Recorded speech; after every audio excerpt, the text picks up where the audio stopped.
Hello everyone.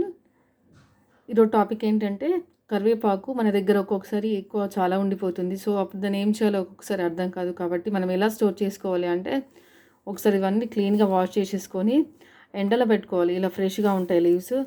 So ఇంకోటేమో నేను ఇలా పెట్టుకున్నాను. ఇది కొంచెం ఫ్యాన్ గాలి కారింది, జస్ట్ ఎండలో కూడా పెట్టాను.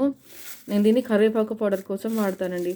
ఇంకేంటంటే మీరు కొందరు కరివేపాకు పౌడరు సంథింగ్ ఇంకా డిఫరెంట్గా దేనికైనా వాడుతుంటారు కదా, దానికోసం కూడా వాడుకోవచ్చారు. నేను చిన్నపిల్లలు తినరు కాబట్టి దీన్ని పౌడర్ రూపంలో గ్రైండ్ చేసేసి కర్రీస్లో దాన్ని పప్పులో కానీ వేసేస్తాను అనమాట. ఇలాంటి ఫ్రెష్ కరివేపాకుని ఇలాంటి డబ్బాలో పెట్టేసుకొని ఫ్రిడ్జ్లో పెట్టేసుకుంటే చాలా రోజులు నిల్వ ఉంటుంది. మీకు నచ్చితే లైక్ చేయండి, షేర్ చేయండి, సబ్స్క్రైబ్ చేయండి.